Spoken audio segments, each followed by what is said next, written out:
Thank you, NEK-TV, and welcome to Straight Talk Vermont with Linda Joy Sullivan. And I am honored today to have guest Jay Walsh with us, and we are going to talk about issues in regional housing. Welcome, Jay. Thank you for joining me. Good morning.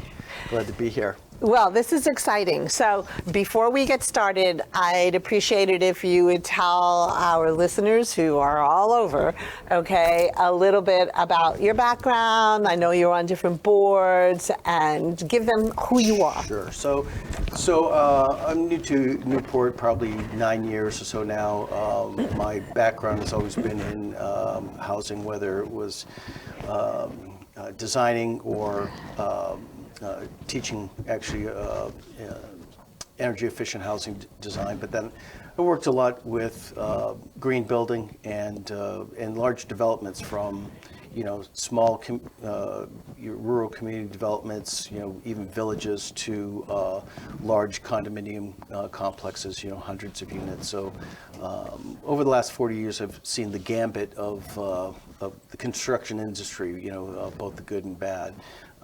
The ebbs and flows, so to speak, and then here in Newport, I serve on the planning board and on the development review board. And you're a commissioner. Right, I'm a commissioner on both of those boards. And people don't understand or don't realize that, though you are appointed a commissioner when you're on those boards. Correct. And that's what they need to understand, which comes with accountability, specific responsibility, and it is really a powerful position. So I wanted them to understand that it is a commissioner. And I'll put a call out too that we are still seeking someone we have an opening on the development review board. We do have an opening on the planning board, although I think those letters of interest have already been received, and I think we're interviewing people tomorrow. So, but it wouldn't stop somebody from still applying. No, certainly, and we certainly have an opening still. Encourage somebody to apply for the development review board, which does not meet regularly. They meet as needed. So when projects or conflicts that need to be resolved in order for a project to go forward come up, then the zoning administrator calls us together and review the statutes and see if accommodations can be made for that development or not. Right, and hopefully you'll get some new blood. Yes, yeah. Well, we've had changes. Certainly, John Monette moved on from the planning board. He was there for an awful long time. He was the chair of that planning commission. Really great to have him and the others that have a long knowledge history of Newport to convey to some of us who were newer on that board as to what's happened here and why, and what this part of the community used to be like. It was I think one of the things that I thought interesting was that the population here hasn't changed much in the last 50 years. About 4,400, 4,500. I think it grew to about 5,500 during the 2010s. But then we lost a number of people. But all that community, 4,400, were primarily residents downtown. Not spread out to what we see today. I live in a neighborhood over on the kind of the north side, over by the high school.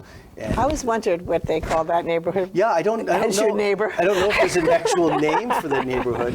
The north side? Let's call it the north side. The north side, it was built systematically by some of the residents in that area.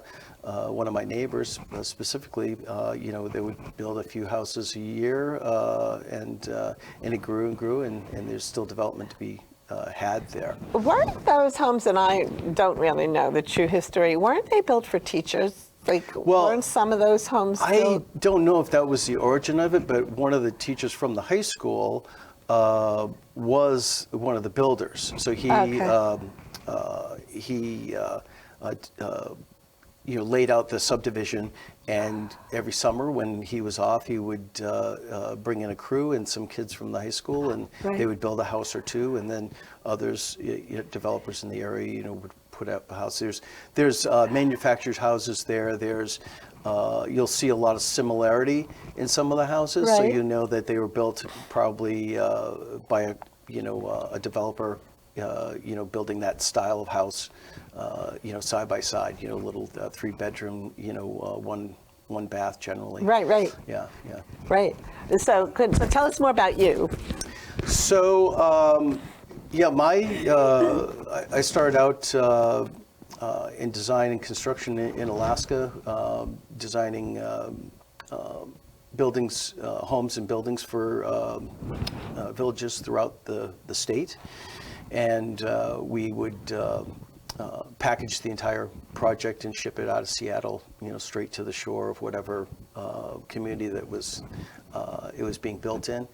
And then I went on to teach some at the community college there under the petroleum engineering department, which was funny because I was teaching energy efficient home design, so trying to lessen the use of what am I missing here? yeah, the use of oil. But we did an awful lot of building in the state just primarily because of oil revenues and such. So that was great. Then when I came back to the States, I worked in a couple different industries, but then went back to energy efficient design and for Energy Star and for the Green Building Council in their leadership in energy efficient design for houses, the LEED program. So, and then retired out of that. I was working in 4 states. I was working in, at that time, Massachusetts, Connecticut, New York, and Vermont. Wow. So I had projects going all over 4 different states over a period of about 8 years. So that was interesting. So all kinds of That's a huge different learning design. curve, right? Yeah, and a lot of and trying to work with good contractors and hold them to the criteria that we were trying to get them to build to standards. And so I saw the gambit of builders, from those that it was just that they were going to get a check from us, to others that were really interested and wanted all of their crew to learn the aspects of what we were trying to build to the standards. So that was quite interesting. So even some good builders, you'd look at some of the construction, it's just it gets overlooked. And I don't envy any of the contractors today. I mean, the industry is the difficulty in finding labor for that. It's changed dramatically. In the 80s and 90s, you saw a great deal of speculative home building. Correct. You could finance it then. You could, contractors had, enough crew to do that. Maybe they were building 2 houses for, under contract. And then while I have a crew, I'm going to build a spec house or 2. And it was more of a thriving economy at that Yeah, point in time. The 80s were huge in the housing industry. In the last 15 years, I've seen very few spec houses being built. And in considering the demand today, I mean, the only reason you can think of is that the financing of that kind of prospect is just not there anymore for them. And the regulatory activity, the cost factor that builds up. I mean, there's so many issues that influence what's going on in the construction business right now. Yeah, certainly the house prices are out of control. I mean, I think the median home price in New Hampshire now is over $460,000 in Vermont. It's in the 300s. What I have here.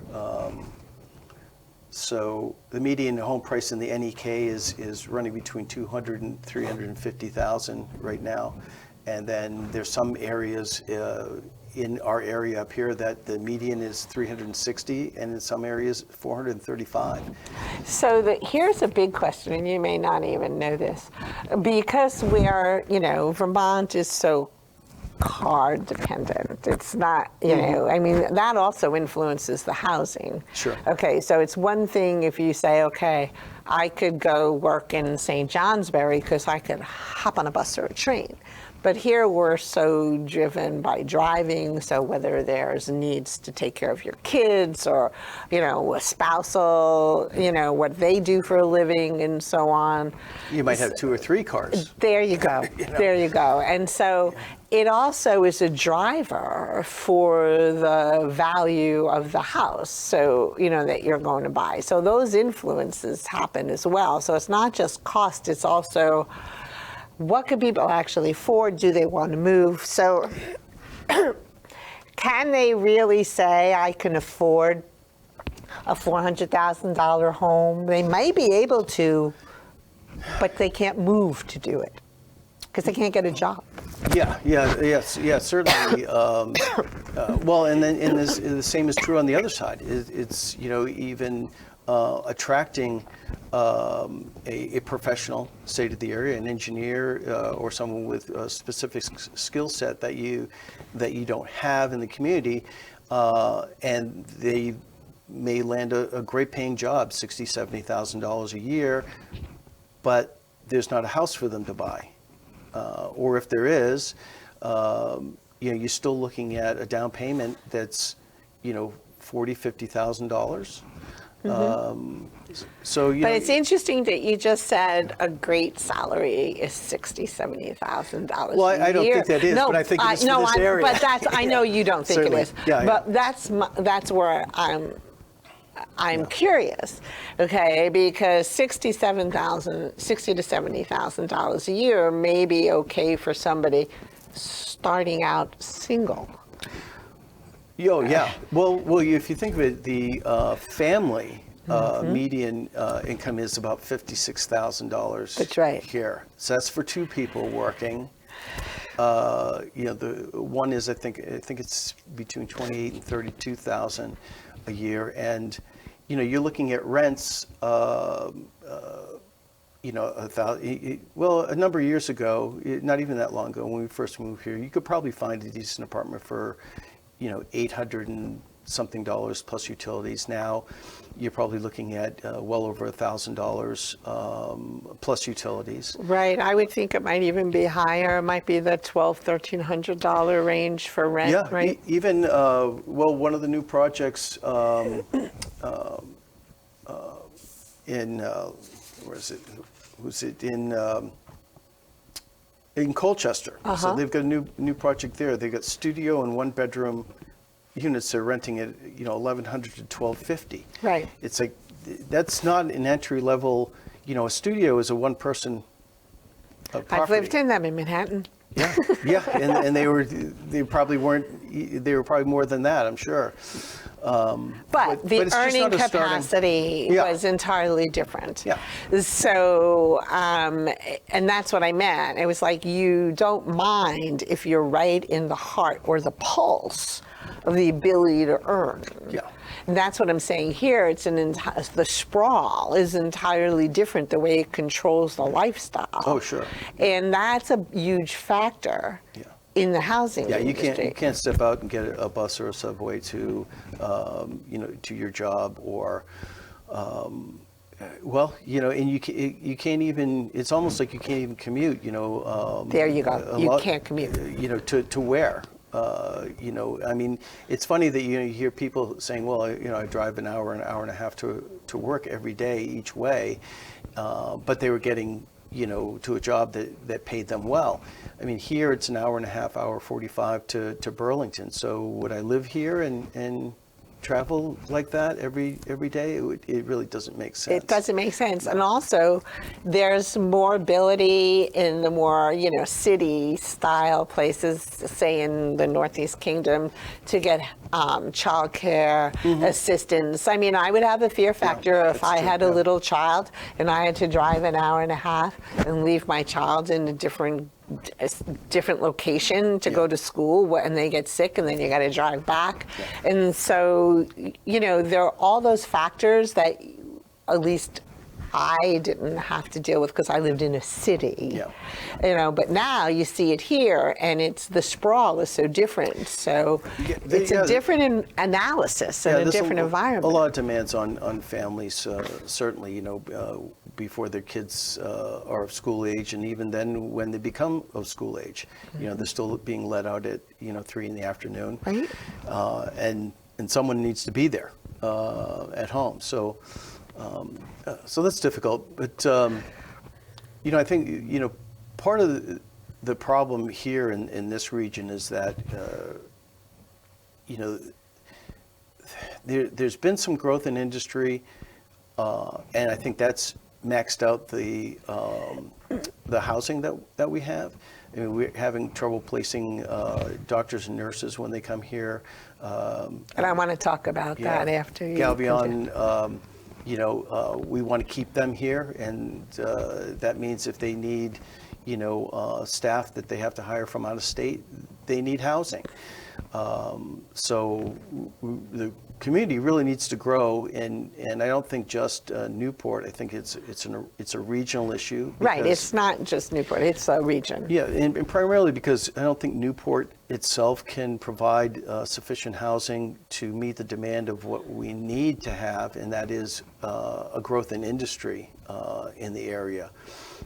And we don't have the land mass in Newport to support. Right, Newport isn't the area to look out for this development. I mean, Orleans, Northeast Kingdom throughout is different. It's regional, but just focusing on Newport, the city, is just not where to go. And if you want to attract industry, then you have to have housing. You have to have a workforce for them to want to locate here.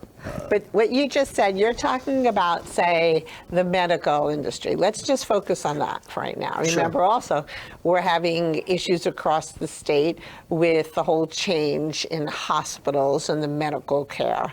So we've got legislature that's coming down, and we've got reports coming out, and that's going to influence all of that. Mm-hmm. So our medical professionals who are going to want to come, say, to the Northeast Kingdom, why should they come here? Because what are they going to do with their significant others as well, who have careers maybe?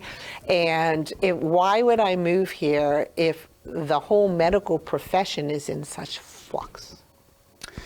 Well, I mean, you've heard reports from the hospital itself that when this damaging report came out last year, remember I was up in Montpelier leading that charge. People were scheduled to interview and or take a job here. Accept jobs, and they didn't.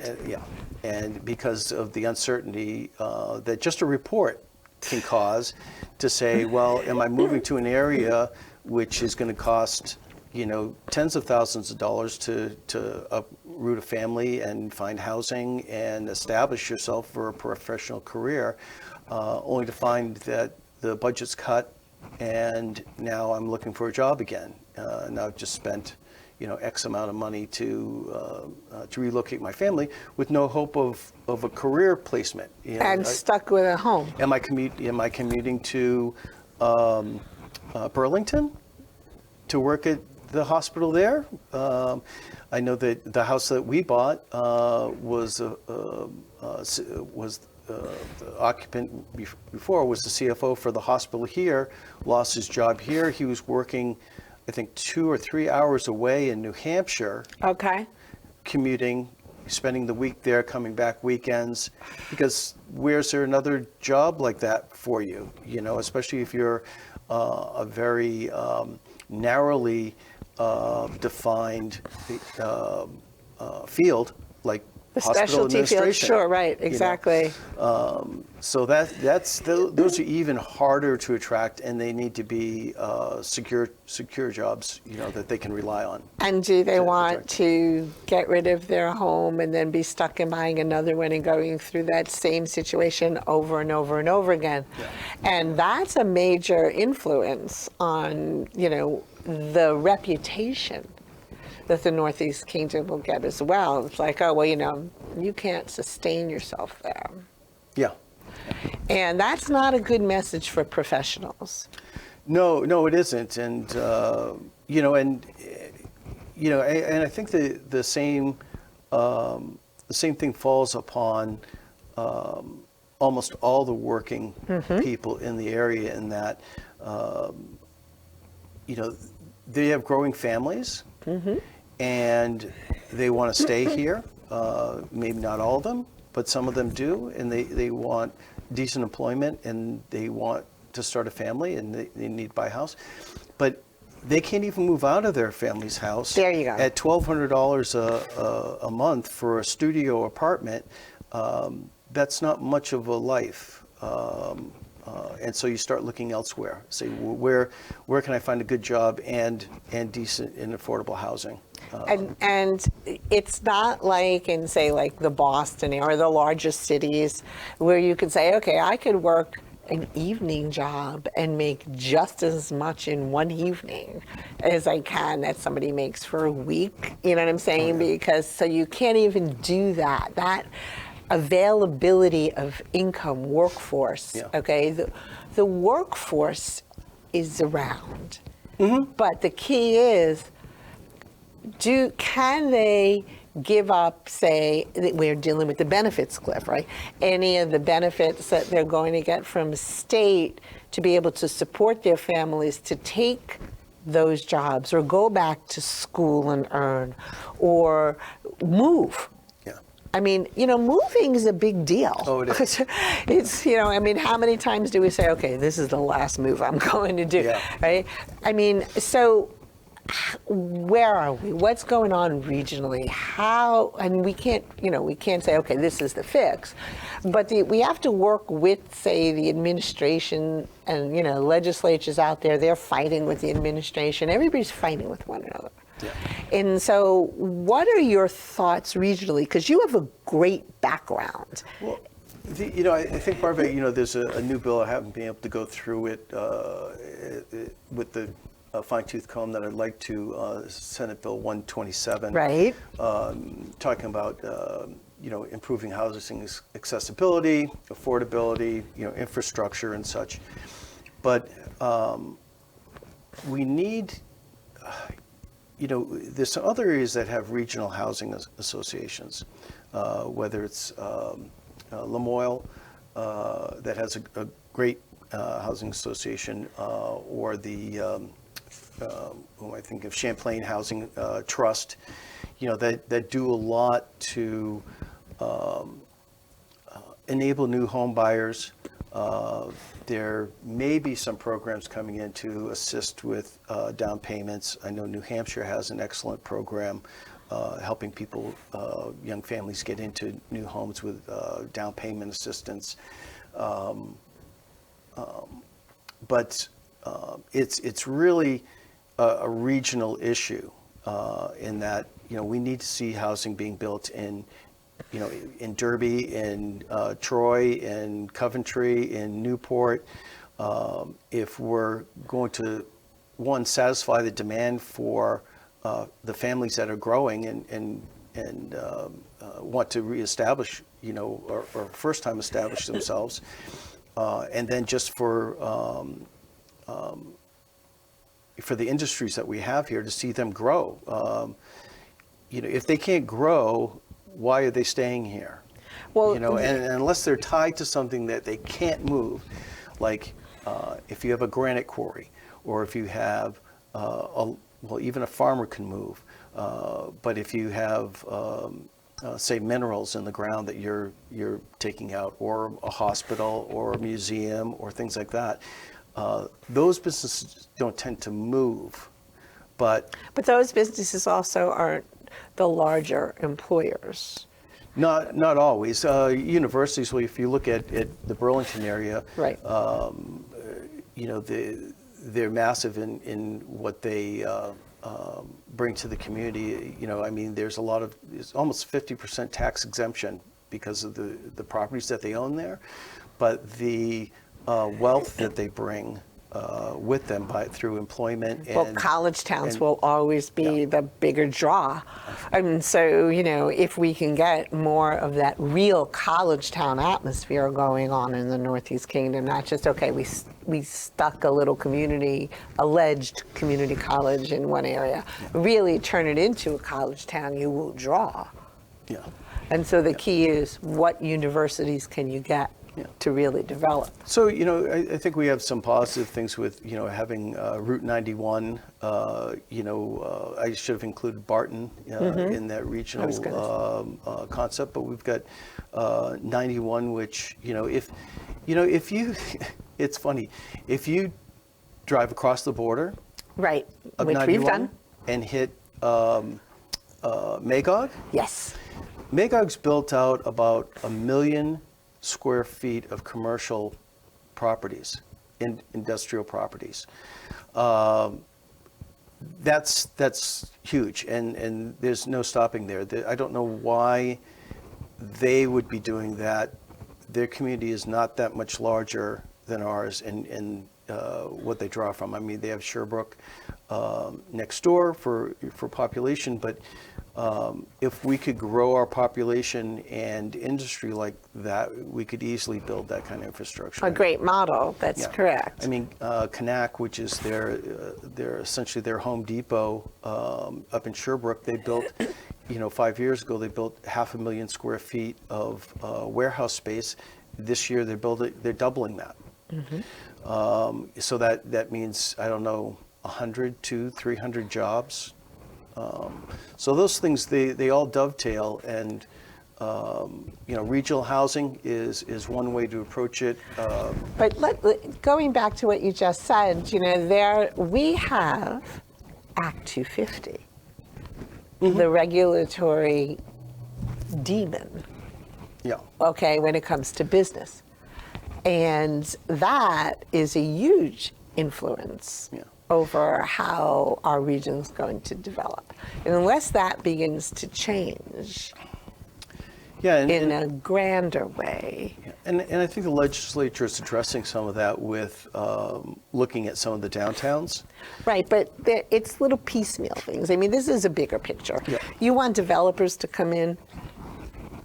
Act 250 is not favoring business. It's not favoring industry. It's like, okay, we'll give you this one little piece in this, It was certainly the impetus of it was to restrain sprawl and growth.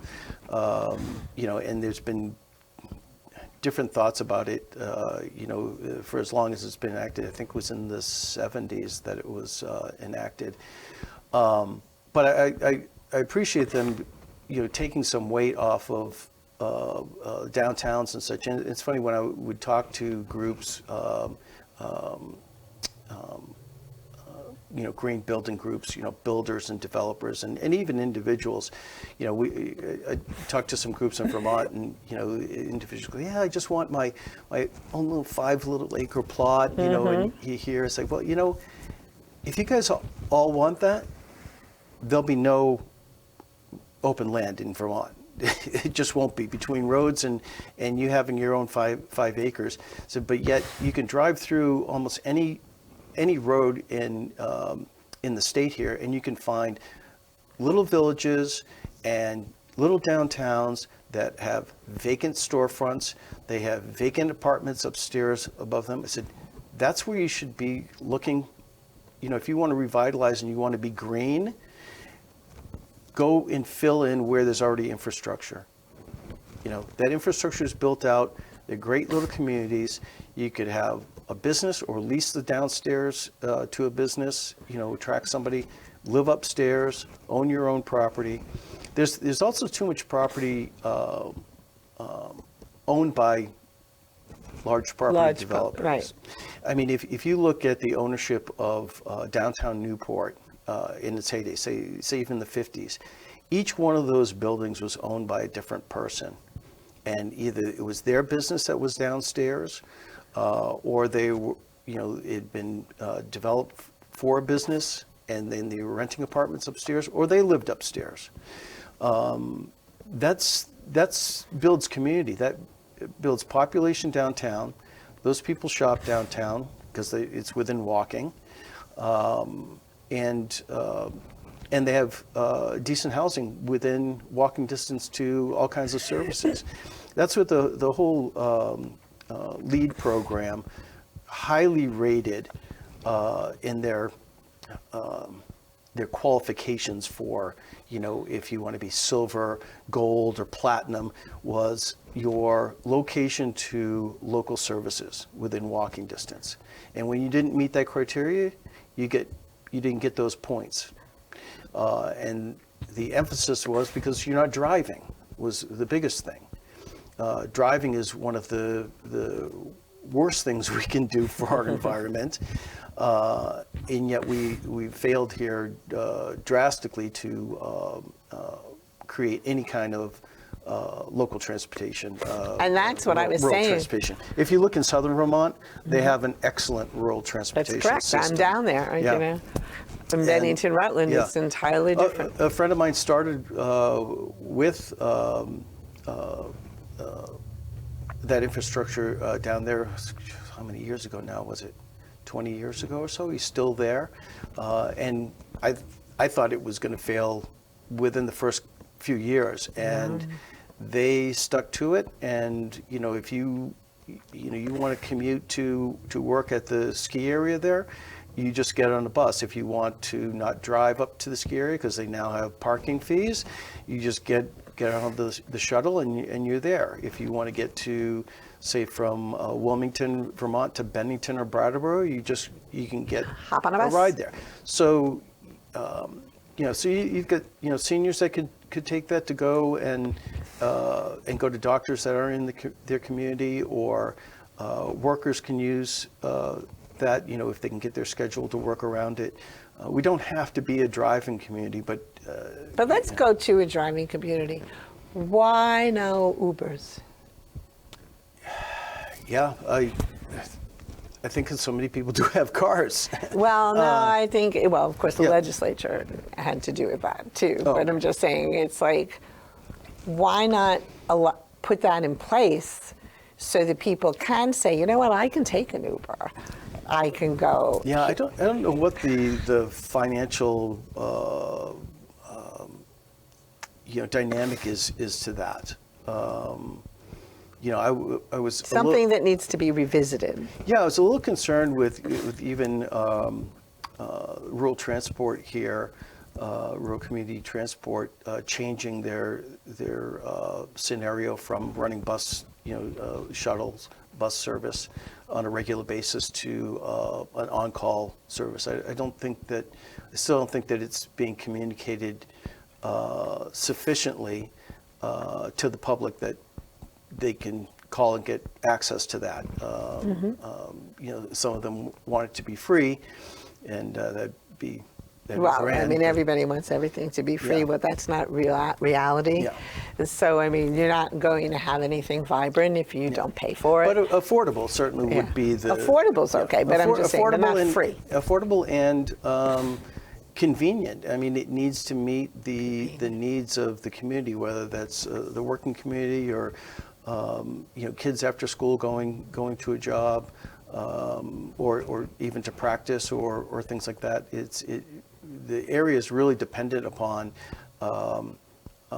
parents and sometimes parents, sharing kids. In other words, there's, I'll shuttle your kids this week and you shuttle my kids next week. Yeah, the whole pooling situation. It just shifts it all onto the to the public, where we really could use some regional transportation that's affordable and accessible. It's the infrastructure. The key is the infrastructure. Yeah, and it may bear some cost in taxes, but we're getting unbelievable tax burden happening to us right now under the term tariff. The tariff is only a tax on the public, so everything that I buy today or tomorrow is being added to with a tax that's being called something else, and that's just not helping, certainly. Right. So if we look at, let's say, St. Johnsbury, or pick anywhere, Barry, I don't care, anywhere where they're developing a bit more, okay, what are they doing? Well, I think you could look at Morrisville. Okay, yeah, let's take Morrisville. Look at Absolutely. Morrisville. I like Morrisville. The planning, Lamoille, what is it called? Lamoille Housing Trust. Partnership. Is it a trust? Is that the, It's partnership is what they Right. call it. I'm sure it's a nonprofit. They're managing some 300 housing units there. I think if anybody's driven through Morrisville in the last 5 years, they can see that there's been construction going on for the last 5 years, whether it was downtown or immediately adjacent to the downtown. I don't know how much new housing that they've developed. It may be almost half of what they manage, but they're building units. They're regional, and they're building units in Morrisville, Johnson, Jeffersonville, Stowe, and they've just got some programs that are helping people get into housing and/or build housing, even up against Act 250. Right. You need a skilled group of individuals that are focused on that development and aiding developers to meet the demands that Act 250 asks for, that the town asks for, negotiating with the town for to do some of these projects, which may need zoning variances or such in order to accommodate them. But they're utilizing the infrastructure that they've paid for to the maximum. Now Newport has a decent infrastructure here. Derby has some, and they lean on our infrastructure to support some of that. But the key too is being able to have the management in place and these cities, smaller cities, don't have the appropriate management. So no matter how much your infrastructure is there, just Band-Aid fixing without changing the people who are managing and moving with the times, it's just never going to happen. And we've got two agencies here. We've got Rural Edge, and which is developing the housing project up at St. Mary's, and you've got Northern Vermont Development, NVDA, Right. Which frankly neither of them I think have met the needs of this region, and I'm talking about Newport, Troy, Coventry, Derby, even Barton. Because they have a model. They have their own model. They bring in money. They need to pay their executive directors. They need to do this partnership. And they have their own model. Yeah. And they it both needs have, to change. They both have large staffs. Right. And they are doing, it seems to be more in some of the other surrounding communities that they govern. But I don't see that happening here. I don't know why that is. It seems like Newport and Derby would be an excellent investment for that. Derby is moving a bit, is getting more advanced. Derby is putting their heads together, and Derby is now looking at different models and trying to develop, I've noticed, more. But right now, it's you can have an infrastructure which is going to deteriorate, because if you don't even have your policies in place, or you don't even have your documentation in place, and you don't have appropriate accounting in place, it doesn't matter. I mean, it really doesn't matter, because you can't prove that you can sustain or build. Well, that's true. I mean, I think Newport Downtown Development is doing some of that research. I helped them out a little bit with that, with trying to just find some demographics. It's like, what's the employment numbers for the businesses here? How many do they employ? How many people are they looking for? Are they having difficulty finding people?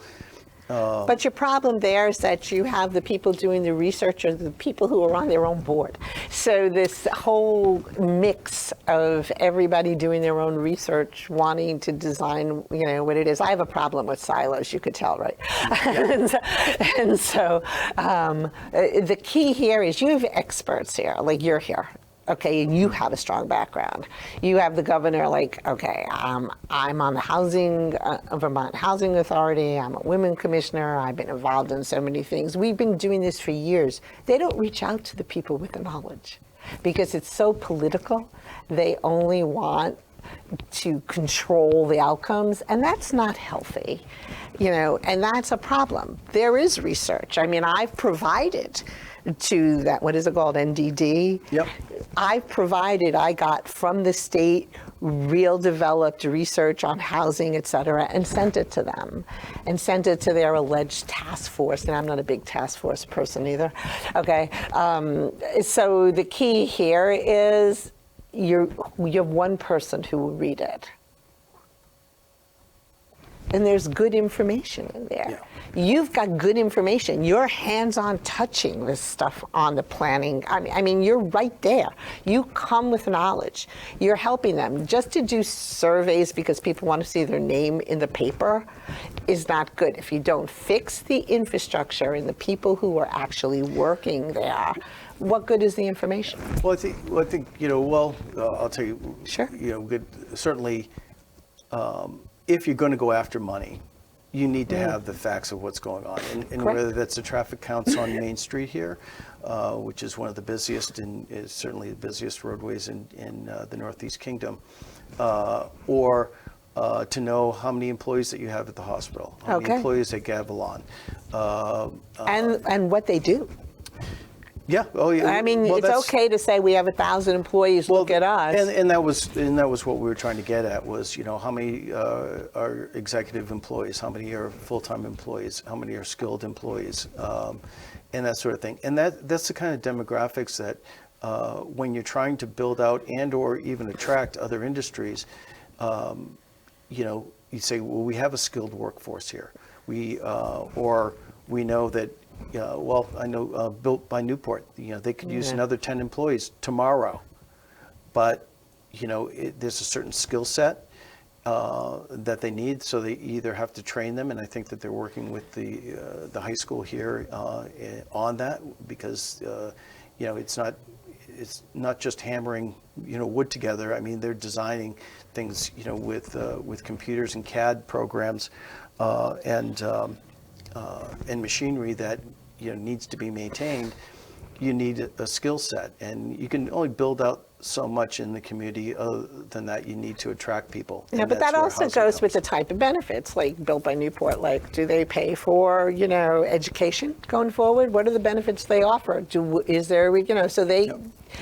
Well, so the key is you develop your own. And a strong industry starts to invest in that. That's correct. But when you're struggling to meet the goals of the demands of your business, I know Galvion just got a new contract from the FBI. That's right. So we want to maintain an employer like that here. If they're struggling, we want to know if they're struggling to find employees. And they say, and this goes on for 5 or 10 years, and they go, why are we here? Why are we here? And let me see, just over the border in Magog, they'll build us, a 20,000 square foot facility tomorrow. But you have two different things going on. You're taking Built by Newport. Sure. They're a family business. So, they're covering a certain amount of costs just for their own family to work there and to keep their family business thriving. So then the carve out is this is what we're going to spend for the people we need. So it's a different model, than going into Magog and putting in a big building. It's different than the hospital, or it's different than... So I think it's the hospitals, it's the bigger businesses, the Gavions that could do it. So it's, so take Poulin and Grain, for another thing. So there's a company that has infrastructure here that it's hard to walk away from. The same thing with Columbia Forest Products. There you go. Okay, these are all businesses that need employees. they're going to have retiring employees. They're going to need to fill those, and they are. In their, I like that that Columbia is also an employee-owned business, but they need to grow and evolve, and that requires new skills, requires a steady workforce, and if you're constantly having to hire. So there's something not going right with the business model. Yeah. They need to look at it, reevaluate, and decide what they need to do. And it may not be feasible. Yeah, and I guess where I was going with both of those businesses is that they have an infrastructure that they've built out that's immovable. Okay. So, I mean, it's not that we haven't seen entire factories in other states or other places closed because sure.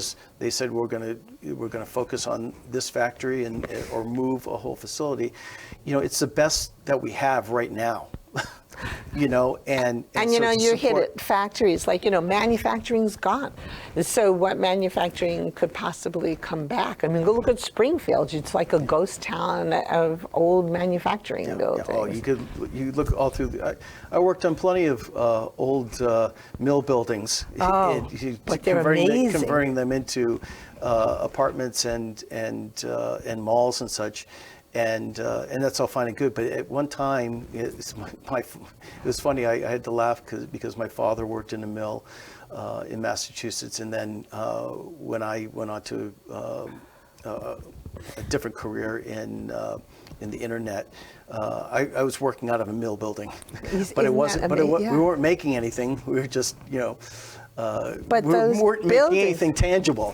But those buildings, I mean, in New York, was the old Seal Test ice cream factory that was turned into Penny Lane co-op apartments. Yeah.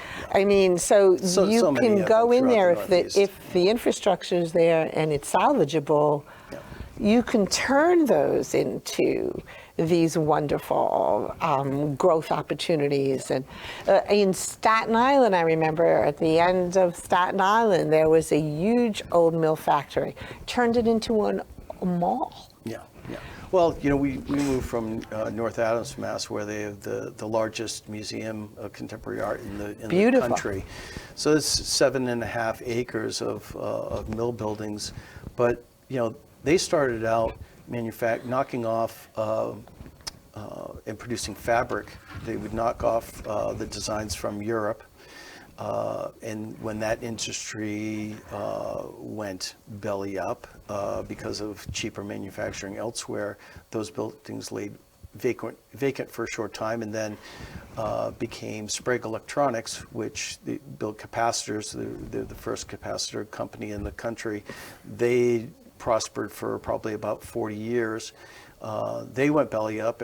Every middle manager moved. That just left the workers to try and salvage some kind of a living until the museum was financed by the state, and now it's, it would have been just a den for drug people and such, and probably burnt to the ground if it hadn't been for a museum being built there, and that's revitalized the entire region. Actually, but you see, that's the word. It's the region. We need to look at it regionally. Mm-hmm. Okay, they need to take the regions and they need to say, this particular town is this distance away. How can they together put it all together? So it can't just be one town figuring it out.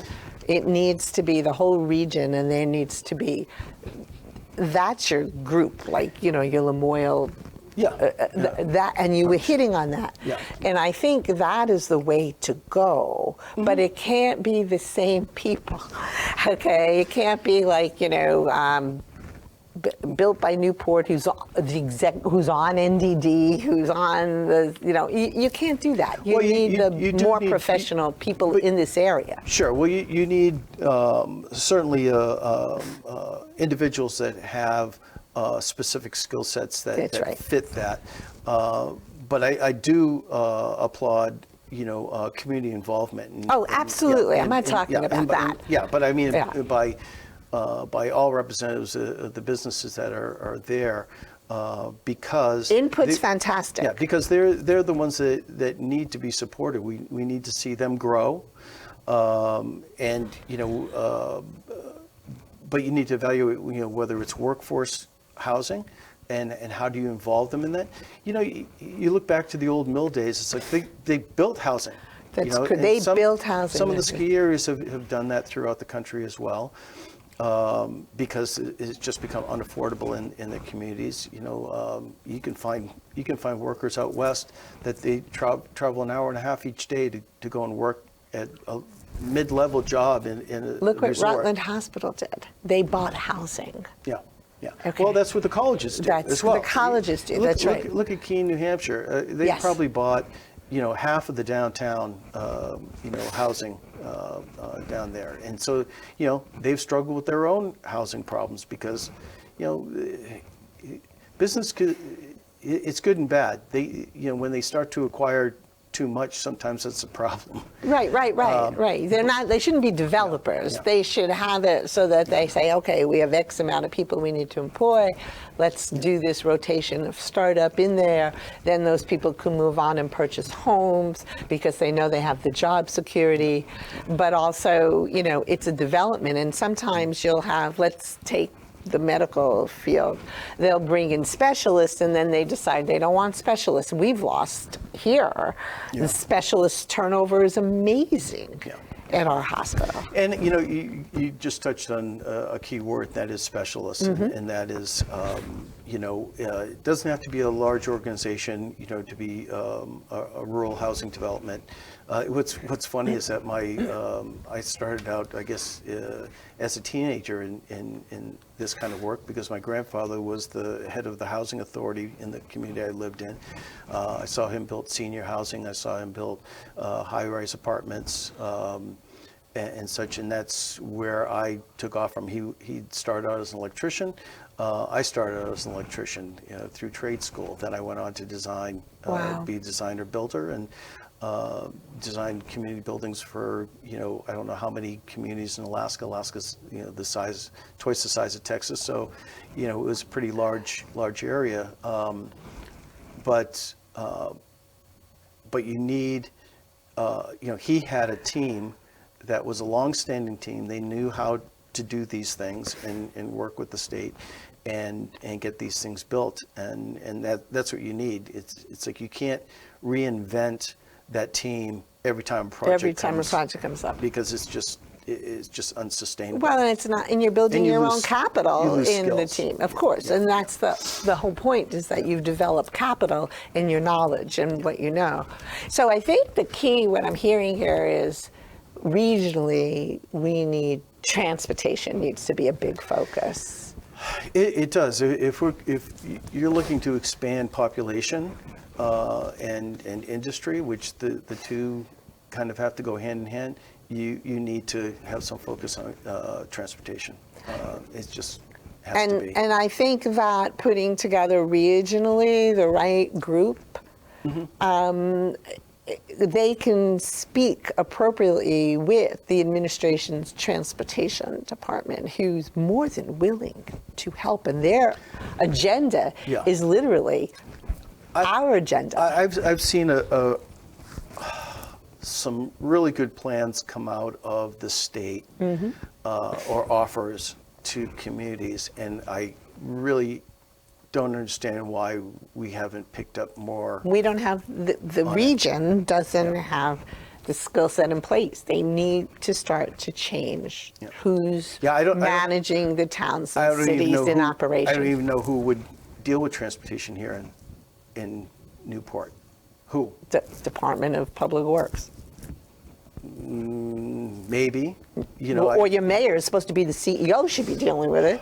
I mean, you need to get in there and do what your charter says. So you're the CEO, pick up the phone and talk. Yeah, you just don't have any focus on it. It's mentioned in NDD said they went through a dozen more plans for the city, that have been commissioned over the years, and they all call for transportation, all of them. Their number one key is housing, seniors, transportation. Nothing's changed. No, But no, the it key hasn't. is, And I've seen the politicians running for office say this year after year. Even looking back the earlier years, I've looked back at some of the candidates forums and such, before my time here, and it's like, why don't you just put it on replay? Because they're calling for the same thing over and over again. Something needs to. Well, that's my point. Is if you're not going to go in there and work. You can say it all you want. The only, besides this new development that's happening, I think in the last 10 years, the only multifamily buildings that have been built were two buildings by Doug Spate, right? In town, and it's like, really, that's it, and we really need to utilize the infrastructure that we have here. When I said that all these people used to live downtown, people would say, well, where? Well, half of those buildings now are commercial. They've got a business on the first floor, business on the second floor, and a business on the third floor, or the first and second floor. If you could go down Main Street, and you can see several buildings that they're no longer residential buildings, they're commercial buildings. So, the incentives for also what I would say was it I think ADUs would be great, which is affordable accessory dwelling units, right? Which by right now the state has said you can put one on your property, but some of the restrictions and some of the financing are still not good enough. I mean, to require that it be affordable housing if you want to get a grant for it, I don't think is fair. To actually have to live on the property, I don't think is fair. You've got property owners here that own multiple units that have space in on their properties to build an additional unit or two. They shouldn't be required to have to live there in order to build that. And I'm going to pick up on that right now, because what you're saying is spot on. And that is what I meant by it's time to get some new blood in there, because those rules were put in by the same, and it's good to have institutional knowledge, but once you don't need everyone to have the institutional knowledge. You need to have your stable person, the one staple person who's there, but you need all of the new people, because those rules were written because of the group that wanted it to stay a certain way. And that's why you're on the board now, and you're new, and you've come with this phenomenal experience, and you're able to pick up on that. It's the change that's needed, and nothing is going to happen until more new blood comes in. And there is some change, in the two boards that I'm on. There is some change coming forward, and there's some philosophies that are being influenced. But I think that it's only getting better. I hope so. But it doesn't seem to be fast enough. It seems like we needed this yesterday, and that's what we really did need. Yeah. We don't know if it's getting better. We know it's moving some way. We don't know exactly what's happening yet, but we'll see. You know. But anyway, we're coming to the end. Do you want to say anything like last words? You're great. I'm going to have you back. I'm going to steal a line, sure, but it's going to be a little different, and that's build, baby, build. Okay. Instead of drill. Instead of drill, baby, drill. Yep. Well, I can't thank you enough for being here, because you're such a wealth of knowledge and information, and I didn't even realize how much experience you had. So I'm going to be tapping into you. I hope that I shed at least one little piece that somebody could use. Oh, no, you've said a lot. Trust me, you've said a lot. Okay. So I want to thank you, NEK-TV again, and this is Straight Talk Vermont with Linda Joy Sullivan, where we get it straight.